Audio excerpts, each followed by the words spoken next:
All right, guys. Listen, I forgot to remove the loop, guys. I forgot to remove the loop, right, guys? Listen, I promise you. This is the funny weekend. This is one of the most funny weekends of the year.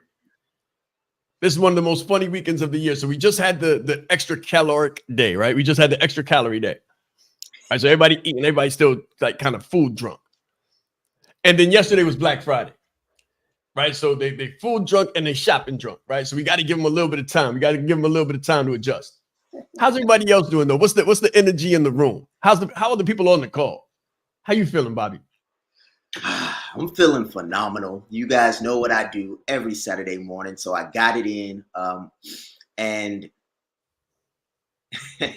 I'm laughing because I did my 4 mile, like 4.5 miles, in like a sub 30 pace, like sub 30 something. And I was like, Explain to the people what sub 30 means. sub 30 means you're within the 30. So if you have a window of say 30 to 40, then that's anything in the 30s you could consider sub 30. Anything 30 above. what though? So for me it was 35, 36. So if I am 36 what though? 36 what? 36 minutes to do. Okay. I'm just saying, like, you gotta help people understand. Sorry about that, guys. Okay, here we go. Thank you.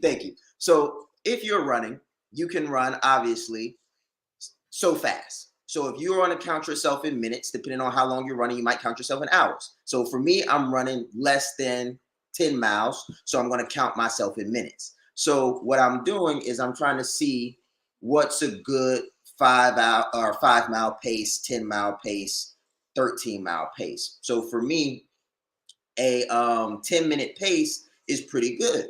A 10-minute 30 pace is pretty good if you're doing 5+ miles, 4+ miles. So for me to run a 5 mile pace or a 5 mile run, 4 mile run in a 9-minute pace, that's pretty good. But we don't have to go into all that. Like I'm a runner. Like I enjoy running. I like running, and I hate running all at the same time. But I'm feeling phenomenal because I was able to run a sub 10 minute, if that makes it easier. So a 10-minute mile is a good long distance pace for a well conditioned runner. If you can hold a 10-minute mile pace for 5, 6, 7, 8 miles, you're in above decent condition. To do it in about 7 to 8 minutes, mile consistently, then you are fairly well conditioned. If you're doing it at 5 to 6 minutes, then you're a competitive athlete in the running space. So for me to do 9 minutes, 8 minutes consistently over time shows that I'm a pretty well conditioned runner. Junior, he's making me look at my Nordic track. I'm gonna have to go find out some things. Oh yeah, Sean. As Bobby was speaking, actually wrote down something as Bobby was speaking. So I wrote down numbers. I wrote down numbers, and over the last few days, I've been looking at my numbers, and we're on the I'll say the cusp, right, of the end of the year. We're moving into Yeah, 2024. yeah. Numbers are everything. Like this, I'm from the islands, but I'm always looking at everything going on in the US. So I'm looking at Thanksgiving, I'm looking at Black Friday, I'm looking at the economy, I'm looking at what's going on, I'm looking at the numbers, I'm looking at real estate, I'm looking at the stock market, I'm looking at everything, I'm looking at all things numbers. And I'm like, hey, I need to get my numbers in order. A lot of people, they wait until, let's just say, the ball drops, right? This symbolic ball drops for them to start thinking about their numbers. But guys, I'll tell you, if you're not already in the process of thinking about your numbers, you're already too late. And that's not just with the amount of money you want to make, not just with your business, but also with your workout routine. So Bobby was talking about the numbers when it comes to the way that he runs. So that's very, very important. What I found is, like, the more detail you have in anything you do, the more likely you are to be successful. So you know now, me, I'm not a big runner, Sean. I don't like running too much. I've run multiple marathons. I can run a marathon right now, but run is not my favorite thing. But what I love about Bobby is, like, how detailed he is when it comes to the numbers. And with you, as well, with the whole Nordic track thing, I remember the first time I saw that. I was like, what is that? Because I don't have a Nordic track. I didn't know what that was. So when I saw it, I'm like, what are they calculating? Like that's that's Yeah. very, but that's just something I've noticed. Like whether it's with reading, whether it's with business, whether it's with working out, whether it's the way that you eat, Mm. calories, etc., etc. Like the more specific you can get with the numbers, the more likely you are to succeed. And that's what I've been focusing on this Very weekend. good. Very good. So I'm going to speak to something before we leave. And I think it's something that both of you have stated, but I want to give it to the business owner in a terminology that he can understand and relate and understand why it's so important. It's called optics. It's called optics. So Bobby can enhance his performance because he has optics. Junior can enhance his numbers because he has optics. So for my business owner, do you have optics? Do you have your eyes on the game? Eyes on the game for a business owner is your dashboard. Do you have a dashboard? I have multiple dashboards in multiple different areas. So as Junior stated, if I'm on the treadmill, that's my dashboard. If I'm on the Peloton, that's my dashboard. Every time I get off of a treadmill or get out of the workout piece, I step on a scale that tracks, just so you know, I want to give it to you in real time. I get on a scale that tracks my weight, my BMI, body fat, fat-free body weight, subcutaneous fat, visceral fat, body water, skeletal muscle, muscle mass, bone mass, protein, BMR, and metabolic age. That's just my physicality. That's a dashboard. I'm literally looking at a dashboard here. I'm looking at a dashboard now for physical performance and being fit. When it comes to business, I go into HubSpot and I look at a dashboard so I can see the optics. How many leads came in? Where are people in the sales process? Where are they at in the pipeline? Are they at the negotiation stage? Are they at the presentation stage? Are they at the introduction stage?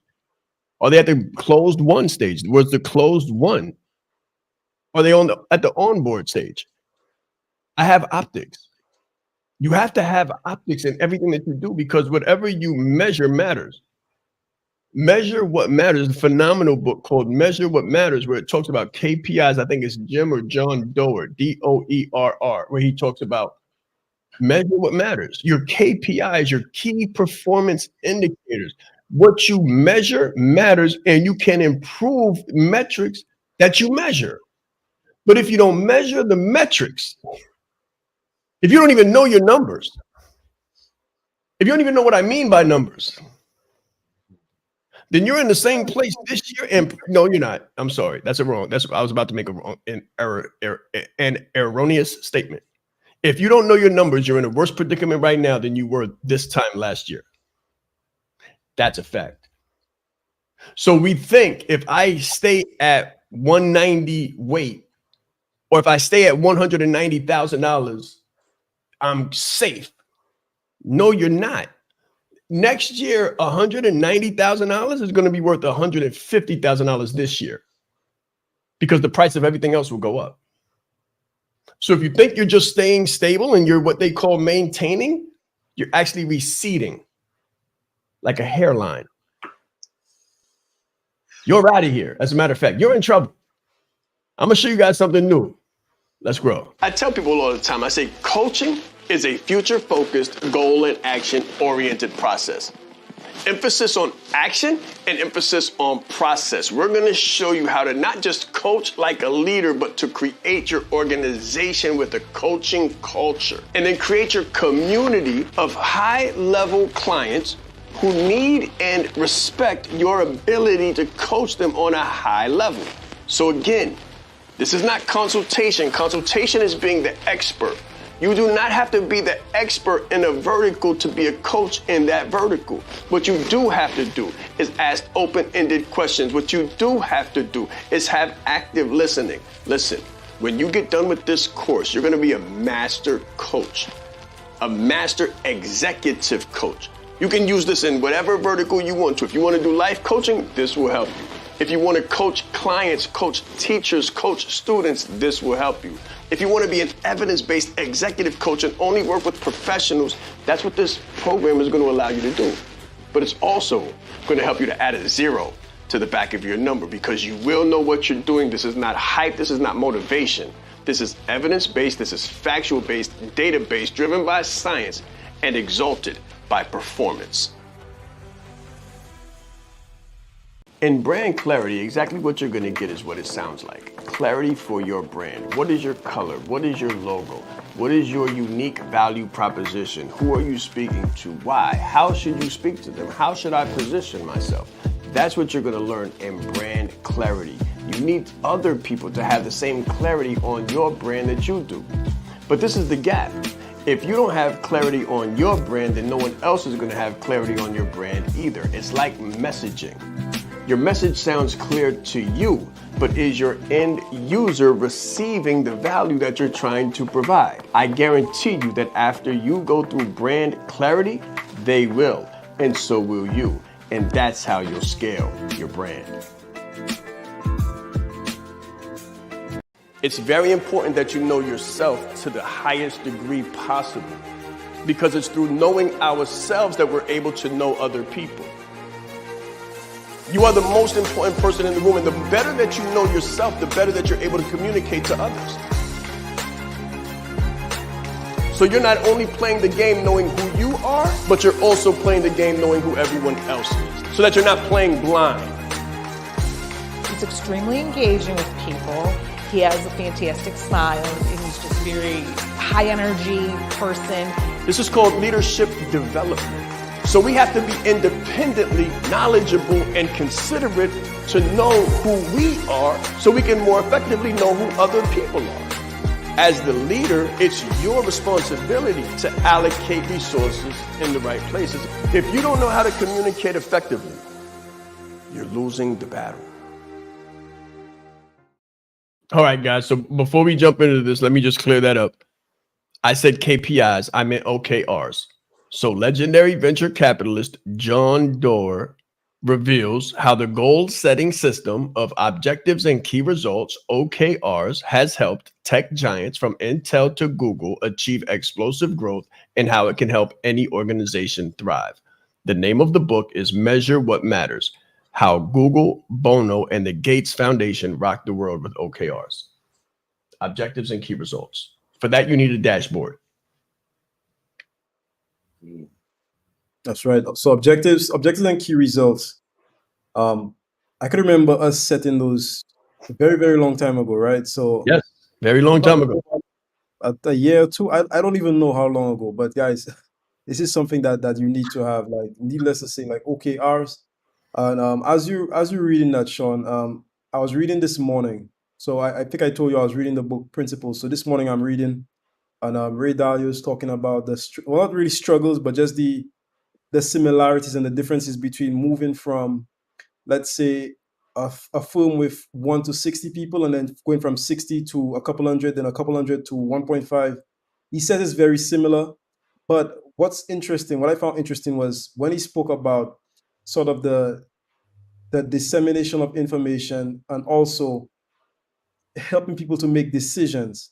And he spoke about the importance of data, the importance of culture, and of course, the importance of principles, as you scale an organization. Guys, if you don't have data, then you can't really know what's going to work. And what I found is that, just from our experience, is that you need to have those key things, because, my mom told me once when I was about 11 years old, I don't know, between 11 to 13. One day, she asked me to do the dishes. I wasn't a big dishes fan, right? So I said, hey, I'm busy. I have homework, I have projects, I have this, I have that. I have all of these different things to do. She looked at me, she said, Junior, you could be working and wasting your time. And that just blew my mind at the time. I said, what? She said, you could be working and wasting your time. And now, as this translates to business and where we are today, a lot of people are working and wasting their time. Why? It's because they don't have OKRs. They don't have the key objectives, the key results. They don't have that. Guys, you could be working and wasting your time. Listen, the way I look at it is like this. If your business is not where you want it to be, there's some form of constraint. Like I look at it like a straight line. So the closest distance between 2 points is a straight line. Okay. So if you're going from, let's say, 0 to 6 figures, the version of your business that's going to go from 0 to 6 figures already exists in a straight line. But at this point, there are different constraints that are keeping you from getting there. Okay. If you're working on the business, but the constraints are not being removed, or let's say your revenue is not growing, so you go from $1,000 a month one, to $1,000 a month, month two, to 1,000 month three, to 1,000. It means that you're working on the wrong thing, even if you're working for real. Like, it means you're working on the wrong thing. So, and what I've noticed, just coaching a lot of people at this point, is that people often know what they need to do, Sean, but everybody's playing this game where they're dancing around the elephant in the room. So it's like, I need to jump on the phone, I need to make sales. But instead of jumping on the phone, they're reading a book. Or instead of jumping on the phone, they're working in Canva, or doing something else that's not removing the constraint or moving the business from point A to point B. So guys, chances are, if you don't have those OKRs, 90% chance you're actually working on the wrong thing. And I really believe that that's why so many people are working so hard, but that they're not achieving the results that they want. Listen, I heard this Indian guru say something. I think his name is Sadhguru or something like that. Sadhguru, yeah. Very, very amazing philosopher, guru from India. And then he was asked his opinion. What is your opinion on working hard? And, he's all in his phenomenal guru mood. He's sitting there. He's in a meditative state. He's looking, he's watching. What I love about him is very funny as well. So finally, he turns to this person. He says, working hard does not get you the result. Doing the right thing gets you the right result. Just because you bang hard on a table or you lift up something heavy, it doesn't mean you're going to get the right result. Just because you work hard on the business, it doesn't mean you get the right result. You have to perform the right activity, okay, to get the right result. And that's where the OKRs come in. Very good, very good. I love that, Bobby. What is your take on that? I'm gonna hold mine. I'm gonna hold mine until the next segment.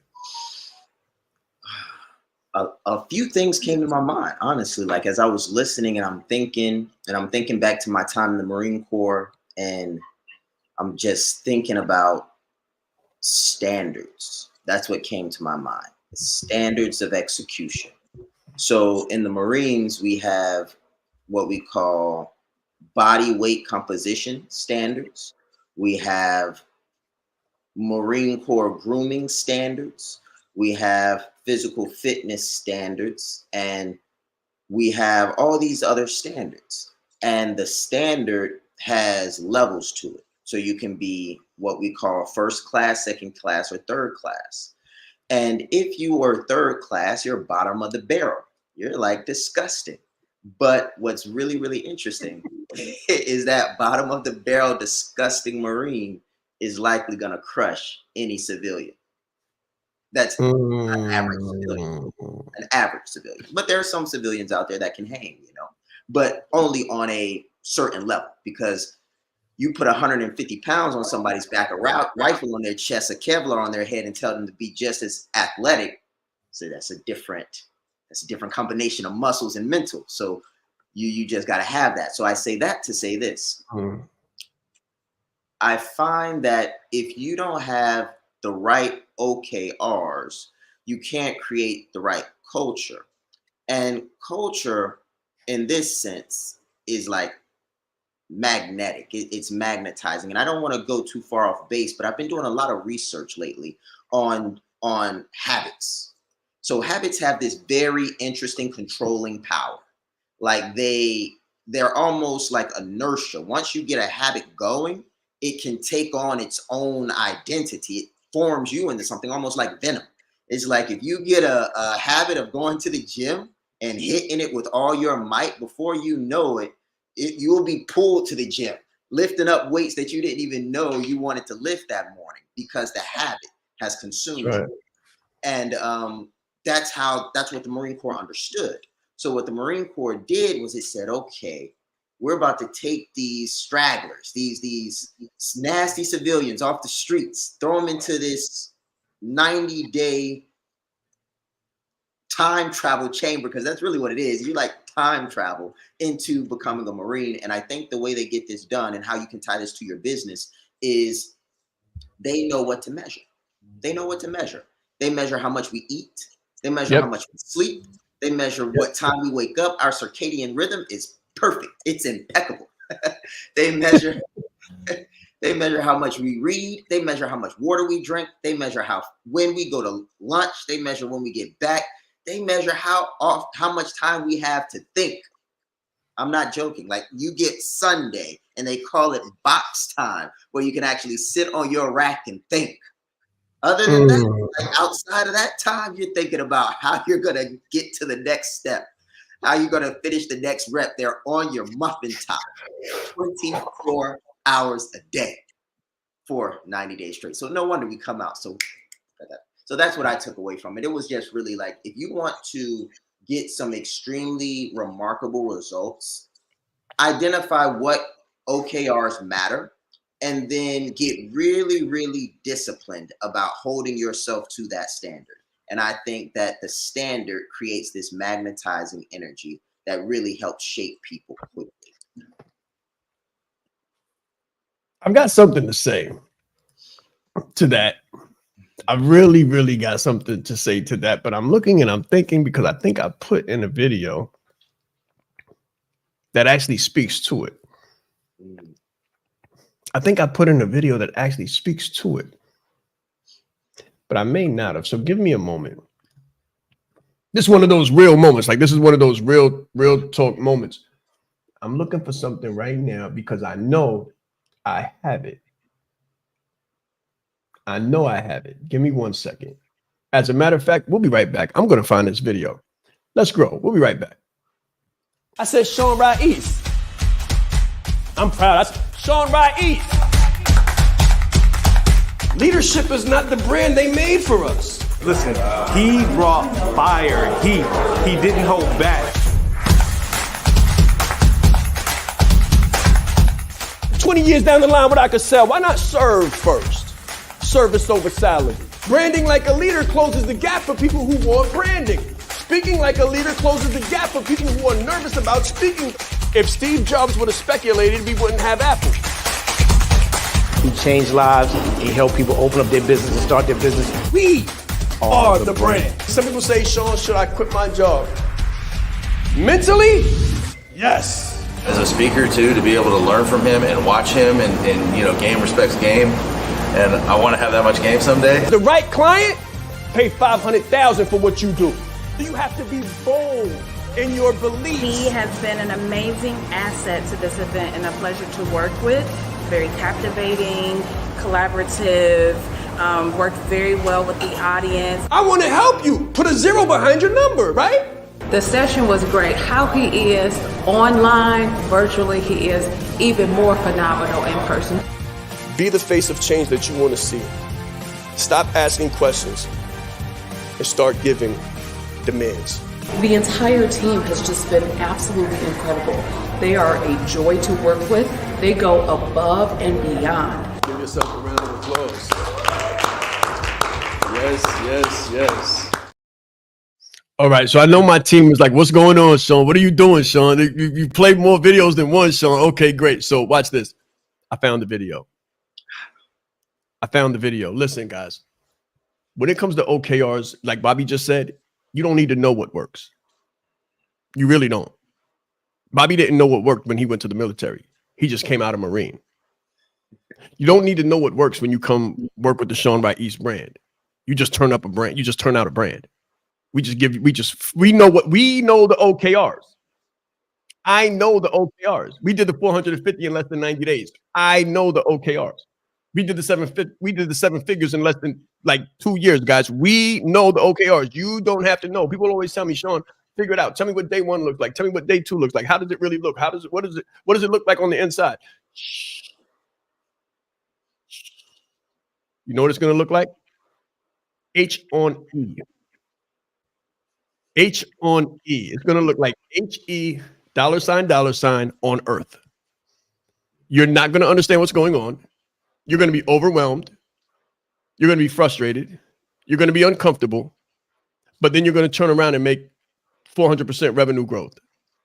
You're going to turn around and start cranking out 20K months. Why? Because we know the OKRs.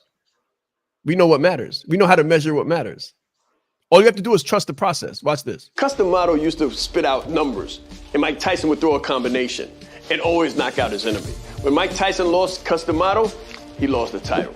Sean Raiz is your Custom Model.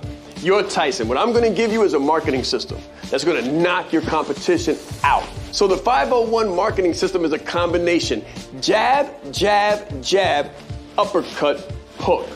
I'm going to teach you how to give, surprise your ideal client, and then ask for the value that you're worth.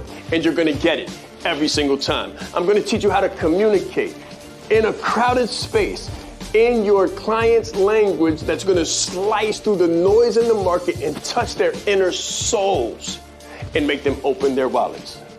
It is said that marketing is helping your ideal client open their wallet and take their money out. I'm going to show you how to do this in 5 simple steps.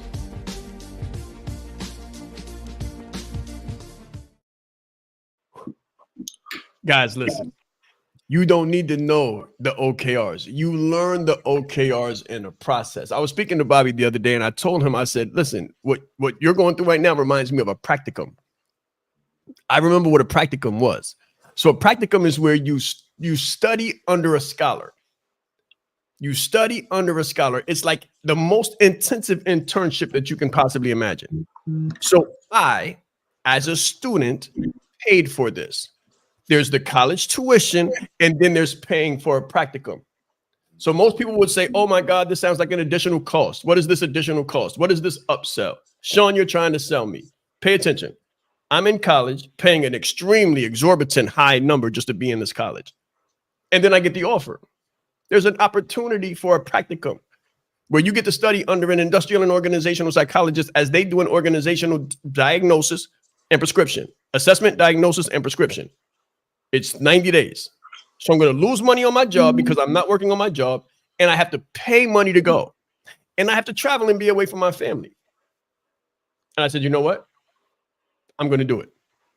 How much is it? Let's just say it's over 50. Over 50. I'm losing 3 months of work, 3 months with my family, and I'm basically going to war to be screamed at and taught under a scholar while they do roughneck work and organizational development. And I did it. And I learned under them. And what I learned was priceless. What I learned was invaluable. No amount of money. Textbooks, you could burn the textbooks. Textbooks don't teach this.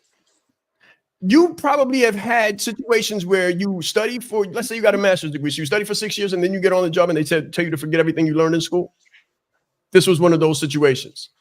This was one of those situations where it was like, okay, forget everything you learned in school because none of that stuff applies in the real world. What it does is shows that you know how to follow rules and show up every day. All you need to do is show up every day, and I'm going to show you how to do this thing. And a lot of what I learned there is the reason for my success here. So when a person comes in and works with the Sean Raiz brand, I basically kind of say, take your brain out of your head and put on the upper, just put it away, because everything you think works doesn't. Everything you think about sales, forget about it. Everything you think about branding, forget about it. Everything you think about marketing, forget about it. And we're going to work with you, and we're going to show you how to become a 7-figure earner. And it's going to be a process, and it's going to be painful, and you're going to be confused, and it's not going to make sense to you. But when you see the results, when you become the results, when your family begins to eat off of the results and benefit from the results and the process that you subjected yourself to, that's the transformational part. Transactions, everybody understands. Transformations are illusional on the other side. If it's a transformation, then you never know what's going to happen. It's like a caterpillar. Do you think the caterpillar knows it's going to grow into a butterfly? No, it doesn't. It just submits to the process. No, Sean, I think they should put a label on entrepreneurship. You know how they put labels on like medicine? Yeah. You put a label that say might cause frustration, might experience symptoms of feeling lonely, might experience confusion. A disclaimer. Yeah, they should put some kind of disclaimer on entrepreneurship for real, guys. They should put some kind of disclaimer on entrepreneurship. As I'm listening to you speak, first thing that came to my mind was actually empty your cup. So I wrote down empty your cup. So guys, whatever you think like when you submit to a process, when you submit to a coach, you want to empty your cup. And I do the same thing as well. Like if I'm working with somebody and if I'm asking them for advice, I'm emptying my cup. I'm not saying, oh, I know this and oh, I know that. Nah, I want to hear what they have to say. I want to get a new perspective. So I'm emptying my cup. But, honestly, like entrepreneurship is not for the faint of heart. And I'm just thinking to myself, Sean, when you look at growing an organization, right?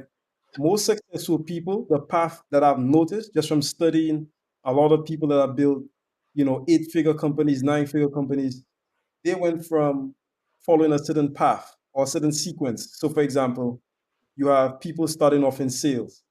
Like most successful people started off in sales, whether they were selling windows, whether they were selling insurance, whatever it is, they would be selling Amway. Doesn't matter. They started off in sales, doing something. So they graduated from a sales professional. Okay, so you start as let's say an amateur, sales amateur, graduate to a professional. Eventually, you become maybe a sales manager, sales leader, and then you become a entrepreneur.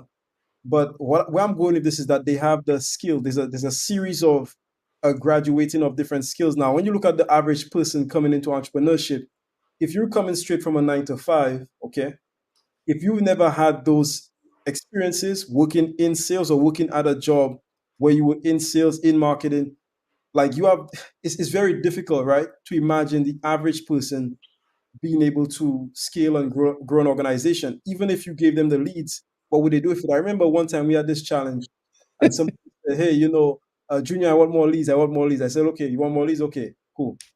I can't remember what I did. I did something. Okay, I think I gave them some kind of. I remember you did a post for them online that resulted in hundreds of leads immediately. Yes. So I did, and this is like almost 3 years ago. It's funny, Bobby. I did a post. So Bobby, I did a post for that person right there on the challenge, like live on the challenge with everybody in the room. Now it's like taking a They thought they massive needed risk. leads. It might have or it may not have worked, right? So I said, okay, you want leads? Let's do some leads. So they came in, said they wanted leads. I did a post. I don't remember what the post said. It's like 3 years ago, but when they posted it, while they were on the call, they I think it was on Facebook, so their Facebook started pinging. So it's like ping, ping, ping. I'm like, okay, let's go and check it. And they had like 30 people, then like 40 people, and then they're like, what do I do? So you said you wanted leads. What do you mean? What do you do? So what I'm saying is, so what I'm saying is like, okay, even if I gave you 100 leads, how are you gonna close those leads? Okay. And even if you're a master closer, but you can't generate leads, there are certain skills you need to have. And when you subscribe to a process, from my experience, it's best to just trust that process, trust the coach, let somebody guide you, be coachable, okay, empty the cup, okay, and just trust that process. Now, before I pass to Bobby, I heard this story about Michael Jordan just before we started this call. I heard a story about Michael Jordan. So Michael Jordan, when it comes to basketball, there's nobody who's a bigger, let's say, alpha than Michael Jordan, okay? Michael Jordan, very, very tough, okay? But Michael Jordan was coachable. And where did that get him?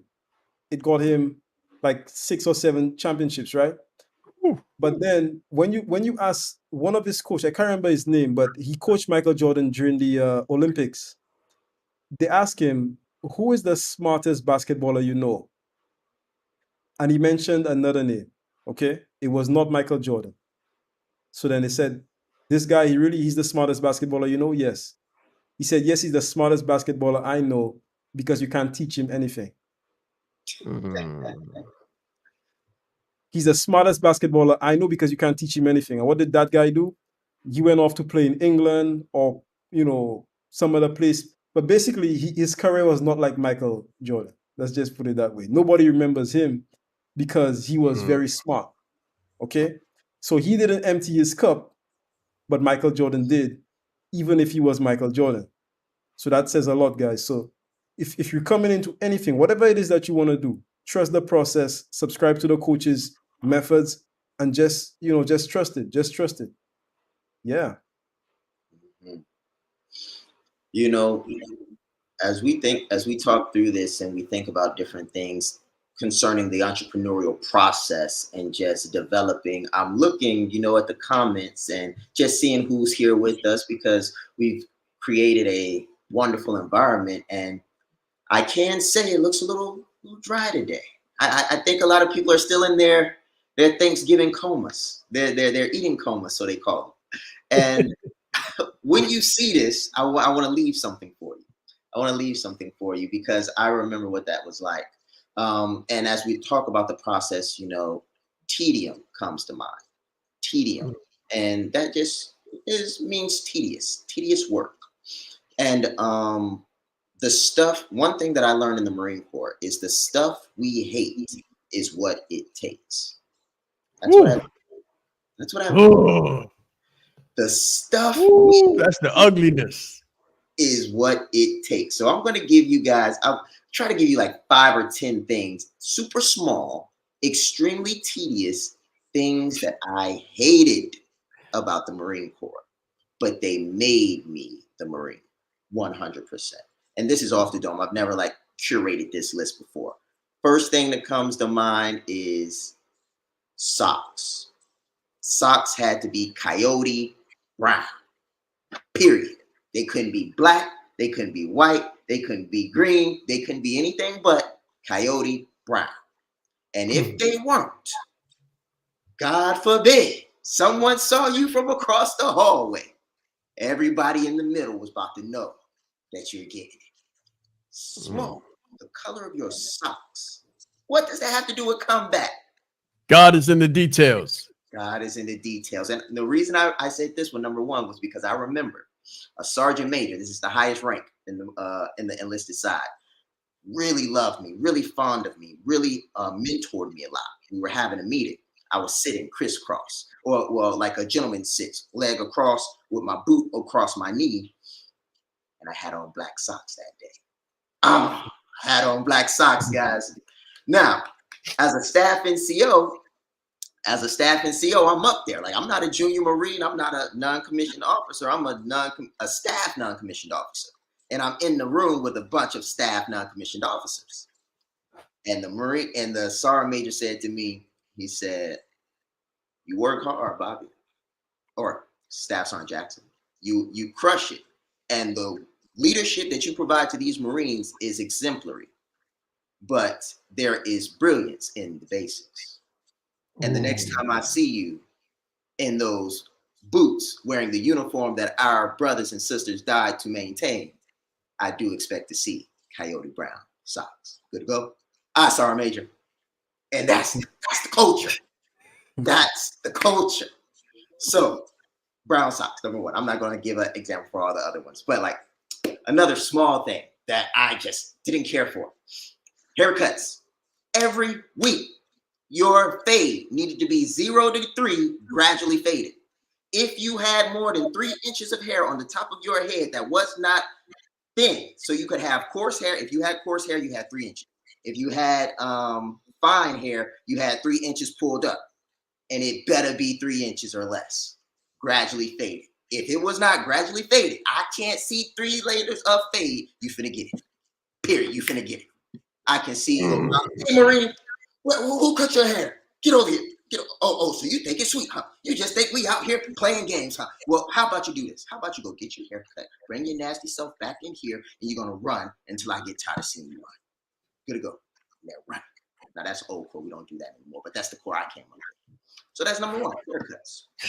Number two, maybe I'll give 5. Well, I won't give 10.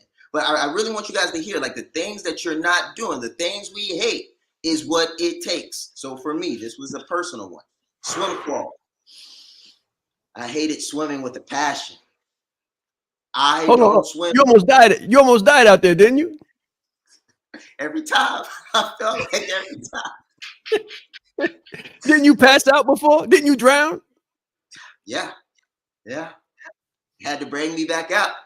I don't know what they say in boxing, like smelling salts. I was getting smacked in the face. You with us? You with us?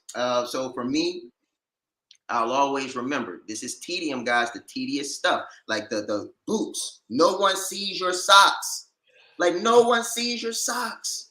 But the way my feet were crossed and the fact that it's a tradition, custom, and courtesy, the sergeant major would not let it slide. Your haircut has nothing to. So, guys, the reason we are jarheads is because in combat, when Marines used to have long hair and we would go out to combat and grenades would explode, the shards would get into our heads. And then the medical people would be trying to take the shards out of our heads so that they could save our lives and bandage us up.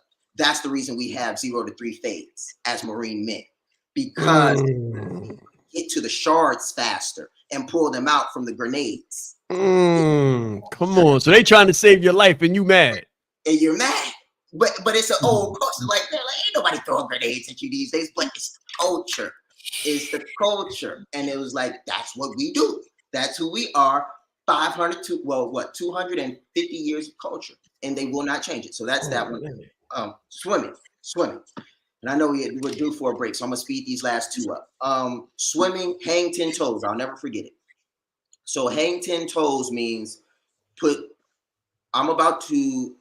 things are about to happen. Either you're about to take a full 30-inch step and jump off of this diving board and swim to the other side on the court on your own free will, or in 2.5 seconds, I'm gonna push you off and we're gonna watch what happens. Real talk. That's exactly what they tell you when you're standing on that thing.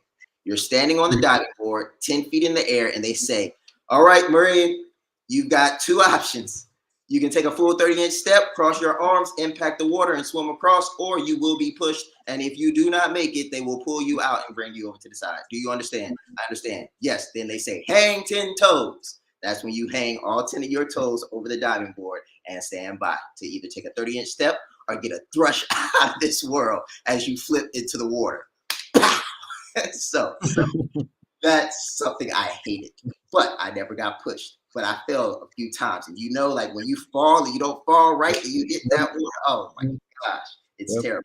But that was one number 3 for me. So number 4, small tedious thing that we had to do. I hated doing formations, standing in formation. So when we would dress up, we would have our service uniforms on. And it'd be freezing cold outside. I'm talking 20 degrees. No, and depending on the season, depends on what you get to wear. And there's this thing called bearing. And bearing means you don't move. They say, I remember them saying, if you're in formation and the mosquitoes are eating your neck, they said you had breakfast like the mosquitoes have theirs. Don't move. Hear me, ladies and gentlemen. Like when you're in formation, you cannot move. The mosquitoes are on your neck. And they said, Johnny eating good this morning. You had your breakfast, let them have theirs. If you move out. And they don't say it, but they're like, move out. There. And that was something I hated. But that's when they would do what they call health and comforts. They go through, they look at your face, they look at your nails, they look up, they smell you. They get up in your grill. You been drinking? Huh? You been smoking? And this is cigarettes. Like that's how intrusive they were. But we call that intrusive leadership. If you don't care for your friends enough to get intrusively into their grill, then you don't care enough about their outcomes. Last thing, my goodness, I didn't expect intrusive leadership. I love it. I might be guilty of that. Go ahead. So the last thing I hate with a passion was field day. So field day every Thursday without fail, as long as you live in the barracks. So living in the barracks on field day is when you would clean from the time you got off of work till like 10 o'clock at night. And this is the barracks that have been standing since we say Chesty Puller was alive. This guy was alive like 100 years ago. They're like, Chesty Puller lived in these barracks, and you've got a 100-year-old barracks room, and your job is to make that thing look like the Hampton Hotel. Like, it better be spotless. They call it white glove inspection. They put a white glove on. Like, you gotta hear me, guys. A white glove. Like, your building is outside. If you ever seen a barracks room, they go outside and they rub a white glove across the outside of your door, and they check for dirt. It's dirt outside. You better figure out how not to get it on your door. You better figure it out. It is like, it's crazy, but those were the details. The toilet bowl, like a thing that we used to do in the Marines, very quick, and that's the end of it, was like we would take one finger, disgusting stuff, but I'm gonna tell you what we do, and we would act like we put this finger in the toilet bowl to see how clean it is. And then we put this finger in our mouths and say, it's dirty, it's not clean, you're trying to kill me, get back in there and clean it. What we did psychologically was pretty much to say, I better be able to eat off of this toilet. And if I can't eat off this toilet, you're going to be here cleaning it until I can. And that was the culture. Everything needed to be clean, from the toilet to the floors to the smell to the outside doors. And I hate it, but that's what it takes. Let me bring it full circle, guys, because this is probably something that nobody's doing. Let me just bring it full circle. So everything that Bobby said, I want you to think about what that must have felt like. And then I've got 5 questions. So he gave 5 things that takes what it takes, right? Those are the things that it takes. Let me give you 5 things. Let's just assume that you have leads. Let's just assume that you have a CRM, and let's just assume that you have leads. First question. Do you know where the leads came from? Is it written down? Is it tracked? Where this lead came from? What's the origin point? Point of origin. POI. Point of origin. Number 2, do you know when the last touch was? Is there a date and a time for the last touch? Number 3, are you documenting the details of the touch point? So the last time you talked to Johnny Appleseed lead, what was the conversation? Do you remember? Probably not. Is it documented? Probably not. Why? Because it's tedious, so you don't do it. Number 4, do you have a date for the next touch? Date and time. Do you have a date and time for the next touch? You should have an appointment on the books set before you get off the call with a lead that didn't close. But you probably don't. And you probably don't know when you're going to touch them again. And if you do, it'll probably just be haphazard. Because it's time to get a sale. You just be like, oh, I'm going to reach out to such and such. Hopefully they remember who I am. I don't remember what I talked to them about last time. I don't even remember where they came in or what the problem was. So number 1, do you know where your leads are coming from? Number 2, do you know when the last time you touched them was? Number 3, do you remember the details of that call? What did they share with you? What was the part? What was the reason why they didn't close? Number 4, do you know when the next touch is? Do you have that in the books? And number 5, who is it assigned to? Who is it assigned to on your team that's going to reach out the next time and touch that person? This is just an example of things that you're not doing. And I know you're not doing. I know. There's no reason, like I already know. Same way people know that if you're not from the military and you don't have that background, you're not paying attention to what color your socks are because you're not paying attention to the hairpiece. If you're not cut from a certain cloth and you don't go through a certain training, you're not documenting the last touch with the leads. You're not. And because you're not, you don't know when you're going to touch them again. And because you don't take detailed, copious notes of the conversation, you don't know where that client is. You You don't know where that call went. You don't know what their problem was. You don't know what their struggle is. So you call somebody talking about speaking and they want coaching, or you call somebody talking about coaching and they have a product-based business. And you have no clue when you first touched them or how you got their email. And because you don't know these things, you'll never close that deal. Guys, this is the Breakfast with the Brand. Sorry, but we just don't play. Let's grow. The difference between sales and closing, I get this all of the time, guys. Closing is elegant. Closing is luxurious. Closing is the most profitable. Sales, high pressure tactics. No one associates car sales, right? The sleazy sales tactics with closing, because closing is elegant. Closing is excellent. You have to be a professional in order to close deals. Listen, when you do this the right way, when you learn what we're going to teach you in here, your clients will be trying to close you. And they won't let you close them for low numbers. So you'll be able to heighten, increase your profitability, increase your visibility, increase your reach, and increase your impact in the marketplace. And be confident and comfortable charging higher prices than you ever thought possible, so the right people can actually pay for them and then say thank you for closing them.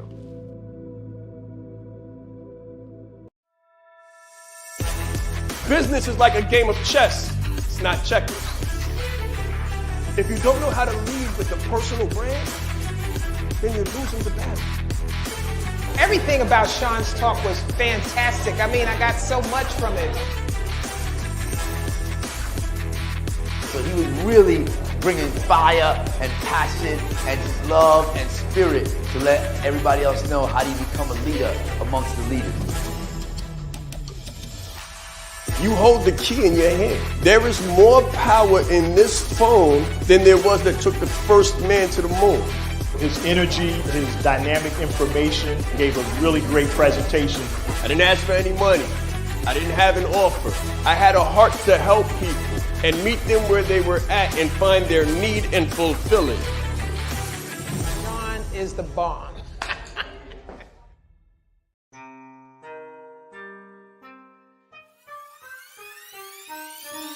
The reason why I did this and what I do is help leaders to become brands and brand themselves. You train people how to treat you by how you treat yourself. I teach authenticity marketing. If people can take advantage of you, they will in your personal or professional existence. My biggest takeaways just from day one is you are the brand. I would recommend it to anybody that's really looking to build a personal brand. Just the brand in general has changed my life. I've grown so much since I've been a part of this. I see myself in what he does, and I believe in it just as much as I believe in myself.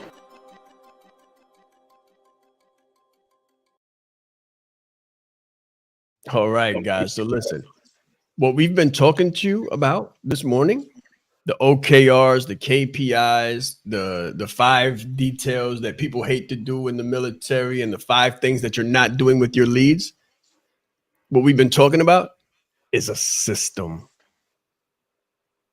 When I said dashboards and I showed you the metrics, the physical metrics, the body fat piece, that's a system. When you have a system, when you fall in line with a system, you can incrementally and exponentially improve your performance, improve your results, scale your business, and add a 0 to your revenue. That's what we're talking to you about, because it's almost the end of the year, guys. You need a system. I think you've seen that trailing banner at the bottom. That's a system. That's a system that works. When you Google us and you see the testimonials and people going from 0 to crickets to digits and 0 to hero and bland to industry leading brand and 0 to 20K months and then 20K weeks, that's a system. When people come in here and they don't know what they do, they don't know, what they don't have a clue what their business is, what they should be doing. They just want to speak and they don't know what else entails when it comes to building a speaking business and how to get leads and how to attract and how to close and how to market and how to speak and how to coach. It's a system. And it's a system that works. And that's what you need more than anything else, this or any other day. You need to put yourself inside of a system that works. So if by any chance, I mean, Black Friday is rough on people, right? Rough on some people more than others. But if by any chance you really want to scale your business and you want next year to be your best year, then put that link in a browser and go see what we've made possible for you so that you can take advantage of a phenomenal system and stop having to guess what to do next.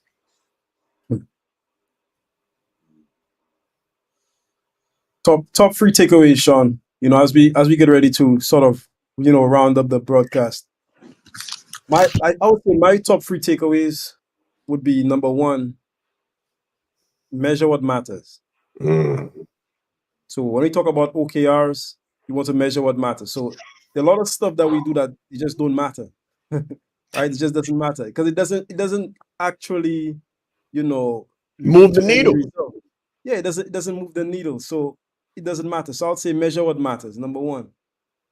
Number two would be emptying your cup. Remembering to be coachable. Never feeling like you know too much to learn from anybody. Like a 6-year-old can teach you something about life, right? Yes, sir. A 6-year-old can teach you about life. There's something called the curse of knowledge. It's like the smarter you get, the less happy you are. Isn't that crazy? So there are different kinds of people, right? There are people who are completely oblivious. Okay, I could remember one guy. He was telling a story about his uncle. His uncle's from like the Middle East, and his uncle loved Bernie Mac. Bernie Mac, Bernie Mac's uncle loved Yeah, Bernie Mac. definitely. His uncle doesn't speak English, but he loves Bernie Mac. So every time, every time Bernie Mac would be done, like when the show was done, like he would say in like the Middle Eastern language, he would say repeat, like again, again, again. And he kept looking at that thing like a loop, like over again and again and again, but he didn't speak any English. Okay. And he turns to his dad, and then his dad says to him, "Hey, son, do you see what's going on?" I say, "Look at him. He's happy, isn't he?" So then his dad points to a book. And then his dad says to him, "The more of these you read, the less you'll be like him." The more of these you read, the less you'll be like him. So the more knowledge you get, the more Wow. you know. Whoa, that was good. Go ahead. That was good. That was real good. Is that point? So the books behind me, it's like, listen, the more of these you read, The less less you'll be you'll be like him. like him. Like he doesn't know what Bernie Mac is saying. Not He at just all. He's know- just happy. He's just happy for he no just reason. hap- He's just happy to be here. He listening to him. He loves what he's doing. He loves what he's saying. He loves the way he's pronouncing the words. He doesn't know what he's saying. But listen, the more of these you read, the less you'll be like him. I Okay, love so that was number two. And number three, when Bobby was talking about his experience in the Marine, I wrote down maniacal attention to detail. I wrote down maniacal attention to detail. So there's this new book that I'm actually about to order. I encourage everybody to order it. It's called Elon Musk. It's on Amazon. Just look it up. It's a bestseller.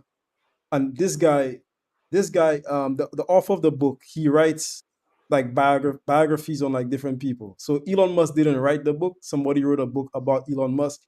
But in one of the rules, okay, the rules to work with Elon Musk says there's a maniacal need for speed. I'm paraphrasing, right? But basically maniacal speed.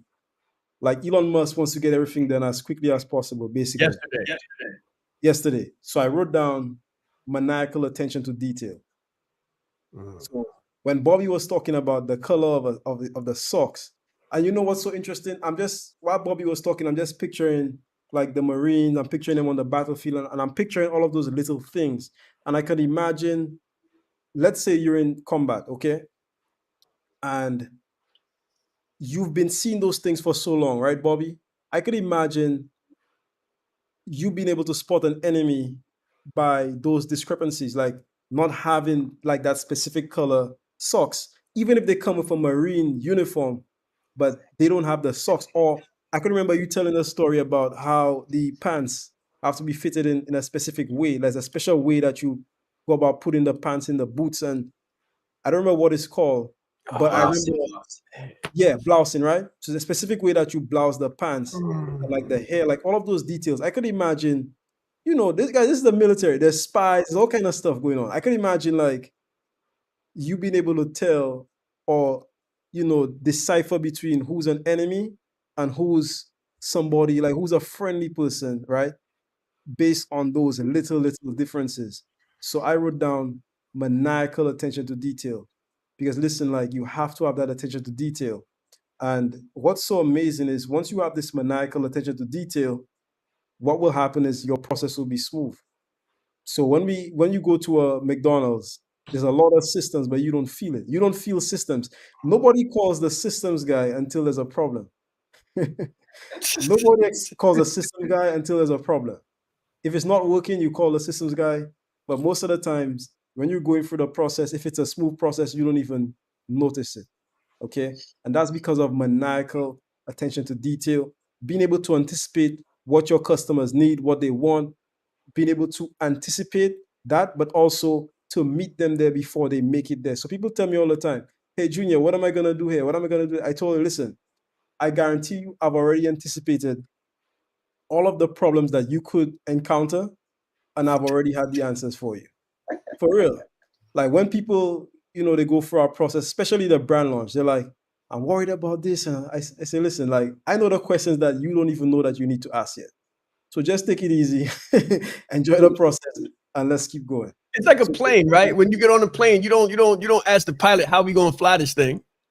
Exactly. You don't call up the engineer and say, hold on, how is the thermodynamics working? How is the wheels working? I don't understand the aerodynamics of this plane. How do we get this machine beast? How do we get this apartment building in the sky?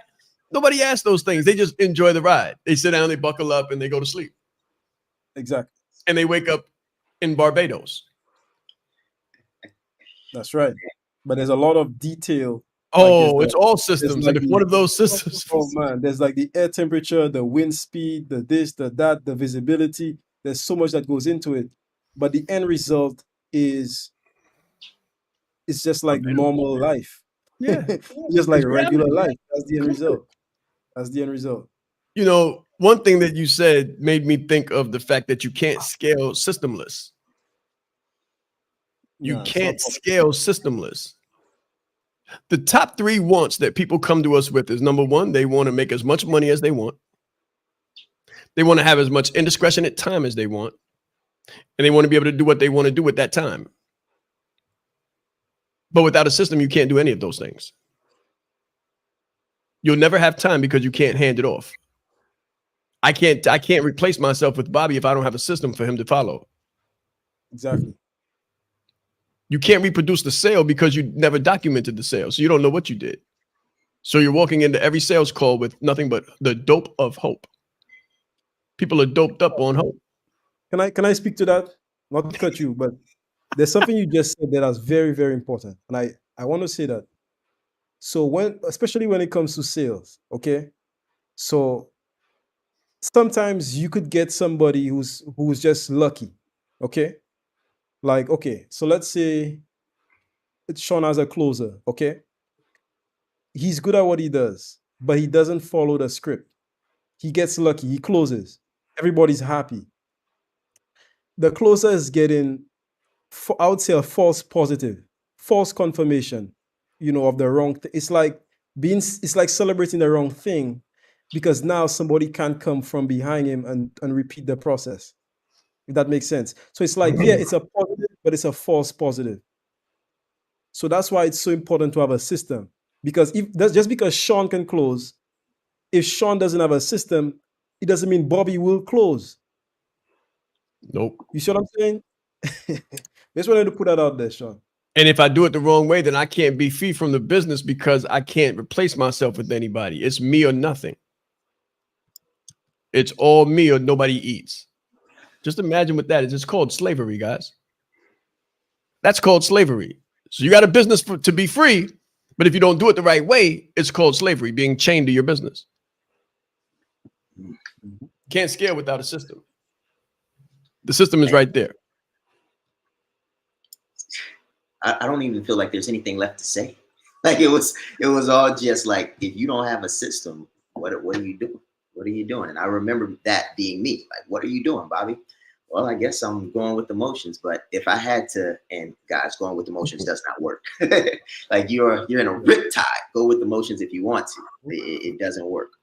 But one thing that I would say, just to sum it up from my perspective, is that today matters most when you believe in your 10-year vision. Like when you believe your 10-year vision is possible, I think each day you experience is a little more important. And I'll let you guys know what I mean by this, because it does seem a little off base from what we're talking about.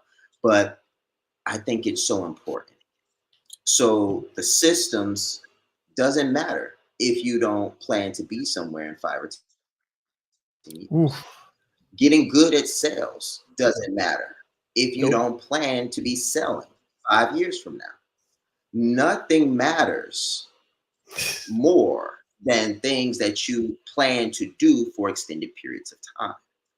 So I think that's why we treat marriage the way we treat it, because we're stuck in it, so to speak. If you do it right, I hope you don't feel stuck, but some people do.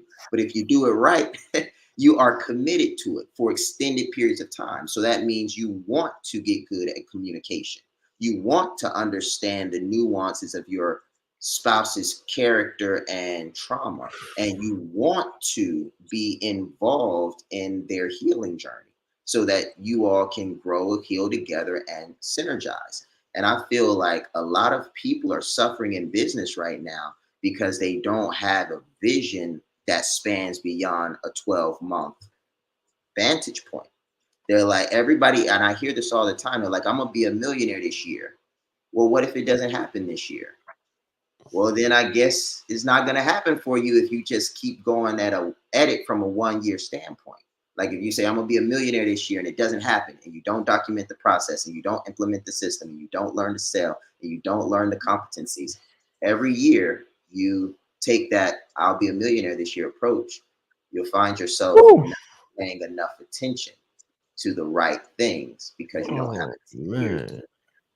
So that's what I said. What's the clinical definition of insanity? Doing something over and over again, except expecting the same result. I think that's pretty close. Say it again. Doing the same thing over and over again, expecting a different result. Exactly. Yeah. That's the clinical definition of insanity. Doing the same thing over and over again and expecting different results. You got to do something different, guys. You got to put together the system. The system's at the bottom of the board. Put the link in the chat and do something different this Black Friday than you did last Black Friday, or you'll get the same results that you did from the first Black Friday that you were adult in, that you've been getting over and over again. Stuff, but no upgrade in your skill set, no upgrade in your competencies. And your confidence comes from competence. This is the Breakfast with the Brand. This is the last one, guys. Like this is the last month. This is the last week. This is the last week before the last month of the year. This is it. November's over. It's in the books. You got one more month of the last quarter of the year. 2023 is about to be in the books. What crucial decision are you going to make 2024 or 2024 better than 2022? If you don't have a system in place, somebody else has a system for you. That's a fact.